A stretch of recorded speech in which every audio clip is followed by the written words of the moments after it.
Hi everyone, welcome back to my YouTube channel. Friends, last scene में हमने देखा था कि वीन और वांगजी जब सुबह जागते हैं तो वो दोनों अपनी बॉडी में काफ़ी चेंजेस फील करते हैं। वीन की बॉडी पहले से ज़्यादा सॉफ्ट और थिन हो गई थी, वहीं वांगजी की बॉडी पहले से ज़्यादा स्ट्रॉन्ग हो गई थी। उसकी स्पिरिचुअल एनर्जी भी पहले से ज़्यादा स्ट्रॉन्ग हो गई थी। वो दोनों अपने अपने सेक्ट लीडर्स से इस बारे में बात करने का सोचते हैं। वांगजी गुसु की तरफ निकल जाता है और विंग भी युनमग की तरफ जाने का सोचता है। विंग के पास उसकी स्वॉर्ड नहीं थी, इसीलिए वो युनमग तक जाने के लिए एक बोट रेंट करने का सोचता है। विंग जब अपनी स्लीव्स में देखता है तो उसके पास कोई भी मनी नहीं थी। देन वो डिसाइड करता है कि वो एक बोट रेंट करेगा और लोटस पियर पहुंच के उन्हें पे कर देगा। यीलिंग में युनमग से ज़्यादा ठंड थी। होपफुली विंग ने जो जैकेट पहनी थी वो काफ़ी थिक थी। वो सोचता है कि गुसु तो इस वक्त बर्फ से जम चुकी होगी। गुसु के बारे में सोचते ही उसे सुबह की सीन याद आती है, कैसे वो लैन वांगजी के साथ सोया हुआ था और उसने अपना फेस वांगजी की चेस्ट में हाइड कर रखा था। ये सब याद आते ही विंग का फेस हीटअप होने लगता है। वो एक साई करता है और एक बोट की तरफ इशारा करता है और पूछता है क्या ये बोट युनमग की तरफ जाएगी। उस बोट में बैठा ओल्ड मैन उसे हाँ करके उसमें आने को कहता है। विंग बोट में जाने के बाद उन्हें कहता है कि वो युनमग जाने के बाद उन्हें पे कर देगा। इस पे वो ओल्ड मैन कहता है इसकी कोई ज़रूरत नहीं है। विंग अपना नाम लैन यिंग बताता है क्योंकि उस वो श्योर था कि उसे इस नाम से कोई भी नहीं पहचानेगा और वो अननेसेसरी की ट्रबल्स क्रिएट नहीं करना चाहता था। तभी वो ओल्ड मैन कहता है मेरा नाम वेन जोऊ है और ये मेरा ग्रैंडसन आशुअन है।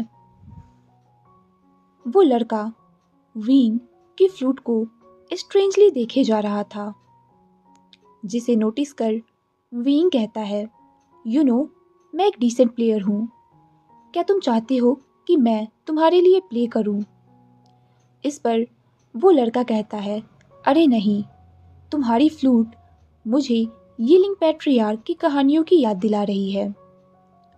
यीलिंग पैट्रियार्क, विंग ने ये नाम पहले कभी भी नहीं सुना था, तो वो उससे पूछ ही लेता है कि ये कौन है। वो लड़का उसे हैरानी से देखता है और कहता है क्या तुमने यीलिंग पैट्रियार्क के बारे में नहीं सुना है। तभी वो ओल्ड मैन वहाँ आता है और उसे बताता है कि यीलिंग पैट्रियार्क पूरे कल्टीवेशन वर्ल्ड का सबसे बड़ा दुश्मन था। वो एक डिमोनिक कल्टीवेटर था और वो डेड्स से बातें भी कर सकता था। उसके पास फियर कॉप्सेस की पूरी आर्मी थी। वीन उसकी बातें सुनकर हैरान रह गया था। ब्यूरियल माउंट्स में घर, फियर कॉप्सेस की आर्मी, डेमोनिक कल्टीवेटर। तभी वो टीनेज लड़का कहता है क्या तुमने पहले कभी भी इस बारे में नहीं सुना। इस पर विंग कहता है मैं यीलिंग में नहीं रहता था, इसीलिए मैंने इस बारे में नहीं सुना है। इस पर वो लड़का कहता है पर ये सारी कहानियाँ 20 साल पुरानी हैं, तुम्हें इस बारे में कैसे नहीं पता। क्या तुम कहीं गिरवर गए थे और तुम्हारे सर पे कोई चोट लग गई है। इस पर वीन कुछ भी नहीं कहता। देन वो लड़का उसे सारी कहानी सुनाने लगता है। वो उसे सनसॉट कैंपिंग के बारे में भी बताता है। सारी बातें सुनकर विंग सोचने लगता है वेन सेक्ट खत्म हो गया, आखिर ऐसा कैसे हो सकता है? वेन सेक्ट तो बहुत ही पावरफुल था और किसी भी सेक्ट में इतनी हिम्मत नहीं थी कि वो उसका मुकाबला कर सके। उसे इस तरह से हैरान देखकर वो लड़का उसकी तरफ डाउट करते हुए पूछता है, क्या तुम श्योर हो कि तुम इस बारे में कुछ भी नहीं जानते? इस पर विंग नर्वसली हंसते हुए कहता है, यू नो, मेरी मेमोरी बहुत ही बुरी है, सो डोंट माइंड। उसके बाद पूरे सफ़र में विंग अकेला ही बैठा हुआ था।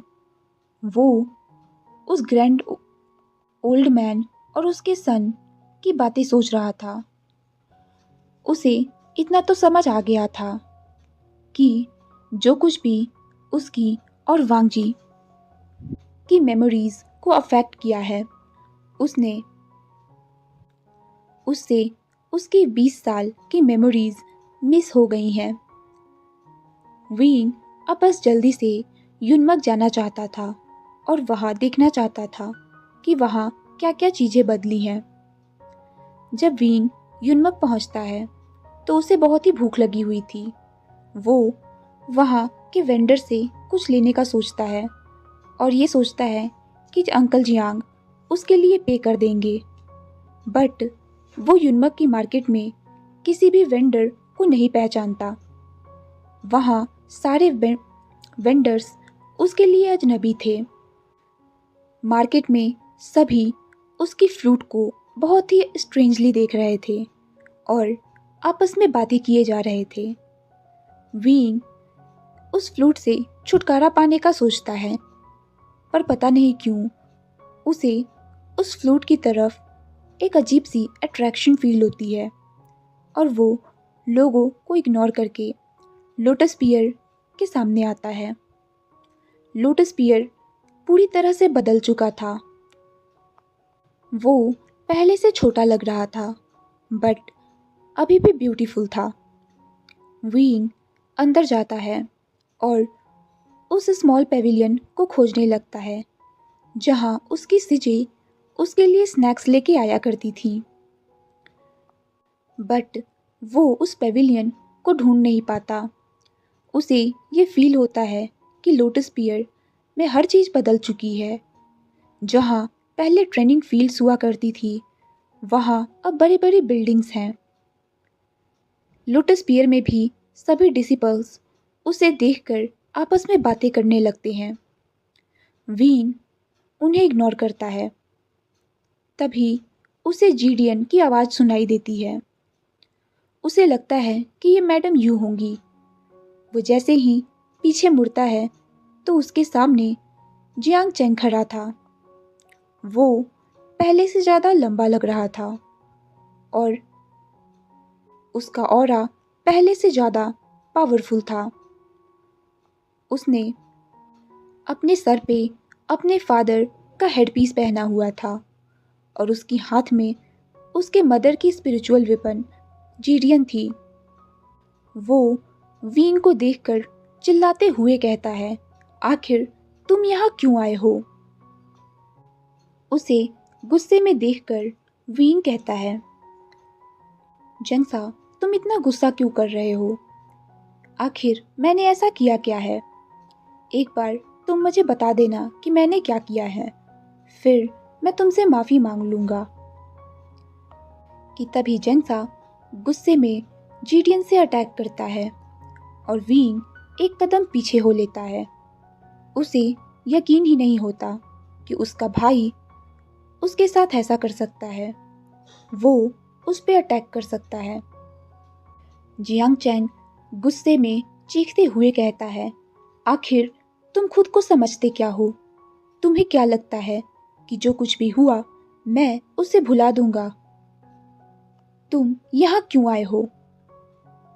विंग को कुछ भी समझ नहीं आता। वहाँ खड़ी सभी डिसिपल्स आपस में बातें करने लगते हैं। तभी जियांग चैंग उन लोगों को देखकर कहता है, क्या तुम लोगों के पास कोई काम नहीं है? सब अपने अपने काम में जाओ। देन वो विंग को उसे फॉलो करने के लिए कहता है। विंग चुपचाप से उसे फॉलो करने लगता है। रास्ते में जियांग चेंग पूछता है, क्या क्या तुम जिनलिंग के बारे में बात करने आए हो? इस पर वींग पूछने ही वाला था कि ये जिनलिंग कौन है कि तभी उसे उस जिन बॉय की याद आती है और वो कहता है, मैंने आज सुबह ही उस जिन बॉय के साथ ब्रेकफास्ट किया है और वो ठीक ही लग रहा था। देन वो लोग एक प्राइवेट हॉल में पहुंचते हैं जहां जियांग चैन टेबल पे बैठ जाता है। वींग भी उसके पास जाता है। तभी उसके पेट से आवाज़ें आने लगती है। इस पर जियांग चैंग अनोइंगली कहता है, क्या वो लेंस तुम्हें सही से नहीं खिलाते?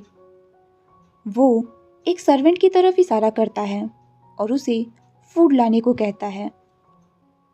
इस पर वींग कहता है, लेंस तुम्हें पता है, जब मैं सुबह जागा तो मैं सेकंड जेड ऑफ लैंड के साथ था और मैंने इससे पहले कि वींग कुछ और कहता, जियांग चैंग उसे इंटरप्ट करते हुए कहता है, तुम्हारे और उस लैन वांग जी तुम और लैन वांग जी कैसे जागे, मैं इस बारे में जानने में इंटरेस्टेड नहीं हूँ। तुम अपना फूड कंप्लीट करना और उसके बाद जो कुछ भी कहने आए हो वो कहना। उसके बाद उन दोनों के बीच में एक ऑकवर्ड सी साइलेंस थी। जियांग चैंग फूड का कुछ बाइट लेता है और उसके बाद वींग से पूछता है कि वो आखिर यहाँ क्यों आया है।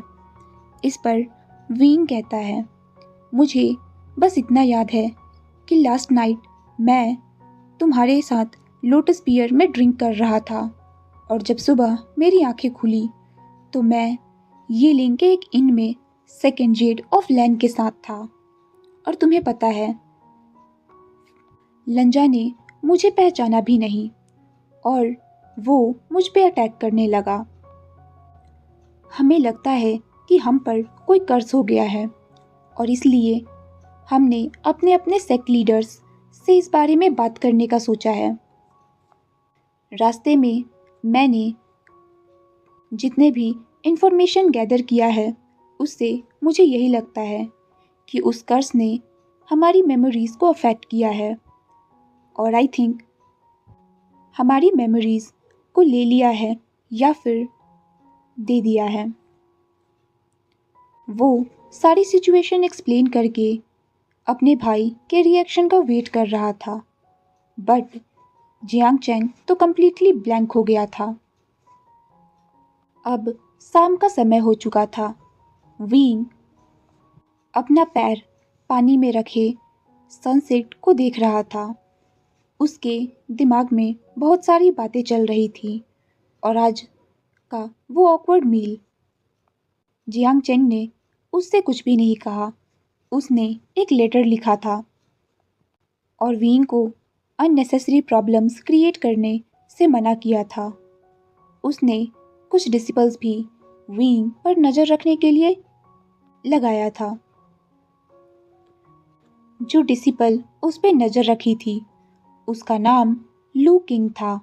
वो बहुत ही फियर्स लेडी थी। वींग से रहा नहीं जाता और वो उस लेडी से पूछ ही लेता है कि क्या मैं तुमसे कुछ पूछ सकता हूँ। इस पर वो लेडी कहती है, मुझे सेक्ट लीडर ने तुम पे नज़र रखने को कहा है और मैं उनका ऑर्डर फॉलो कर रही हूँ। मुझे तुमसे बात करने में कोई भी इंटरेस्ट नहीं है। इस पर वींग कहता है, क्या ये मीन नहीं है? इस पर वो लेडी कहती है, सेक्ट लीडर ने जो कुछ भी सहा उन सब का कारण तुम हो और तुम क्या कुछ डिफरेंट एक्सपेक्ट कर रहे हो? मैं नहीं जानती कि तुम यहाँ क्यों आए हो, पर अगर तुम सेक्ट लीडर को पीस नहीं दे सकते देन यहाँ से चले जाओ। वीन कुछ भी नहीं कहता। उसकी आंखों से आंसू निकलने लगे थे। उसे कुछ भी समझ में नहीं आ रहा था। युनमग में सभी एक समय उसे बहुत ही एडमायर करते थे और उसे पसंद करते थे, लेकिन आखिर उसने ऐसा क्या किया कि सभी उसे इतना डिसलाइक करते हैं। अब रात का समय हो चुका था। वीन को रुकने के लिए एक कमरा दिखाया जाता है। जब वीन उस कमरे में जाता है तो उसे रियलाइज होता है कि ये कमरा उसका नहीं है। वहाँ बेड पर उसके लिए कुछ रोप्स रखे हुए थे। वो कमरे को अच्छे से देखता है। उस कमरे में ना ही उसकी बनाई हुई ड्राइंग्स थी और ना ही उसका तलिस्मा था।